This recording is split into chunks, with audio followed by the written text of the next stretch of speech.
What's happening, everyone? And many people will tell you that gear isn't important. I completely understand that making films with what you have is the best way to get started, but I believe gear does matter, along with the content, of course. Today, I'm going to show you what I use. Let's get the camera out of the way first. For about a year now, I've been using a Canon 70D, and it's not perfect, but it's alright for now. Although I am looking into a few 4K options. I keep the gear I need in two separate bags, one for video and one for audio. This probably isn't necessary, but I like having as many options as possible when it comes to microphones for different applications, and this allows me to do that. The bags themselves are from Yeagle, and before we look at that, I want to say this is one of, if not the best camera bags I've used to date, and it doesn't cost that much. The first thing you'll notice here is that there are a ton of compartments, which definitely is a strong point.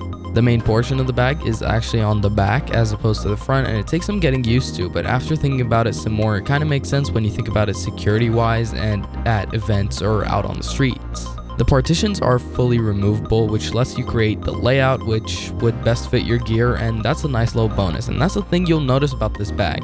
It's not very high tech, it's not made of some crazy bulletproof material, but there are little additions that make this bag a great buy. Rain cover. In terms of audio, I'm almost always between microphones, so I'll try my best to update my gear on kit.com as things change, but for now I'm using an audio-technica BP40, which is what you're hearing right now, along with a fantastic non-expensive condenser microphone that has sound quality you would not believe.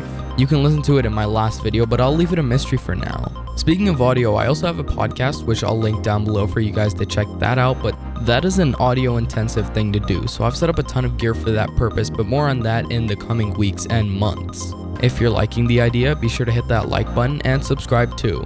Now for video, the lenses I use are pretty standard. I really only use a Rokinon 24mm and a Canon 50, but I have a couple of others for photography which I do from time to time. Before I show you a secret weapon that I have for video tripods are a big part of the kit, so I use a Desmond carbon fiber tripod and Manfrotto fluid head. Now onto this thing right here. This is a shoulder rig. Having one of these as a filmmaker is almost essential, but not many people do it. One of these things can help make your rig more modular, but more than that, they can make shots with unstabilized lenses a hell of a lot more usable. Flick the stabilization on your lens on though, and you have yourself a crazy smooth shot.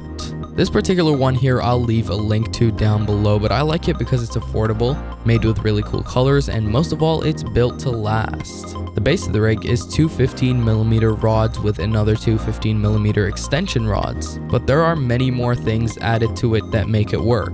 On the back here, I've got a few weights to balance out the camera, as well as a couple of quick release plates here and there. Keep in mind this is completely modular, so you can configure it any way you would like depending on what you need it for, so having that universal 15mm rod system is a huge advantage. I love mine a ton, and I can definitely recommend it for running gun style shooting as well as a more composed style of work.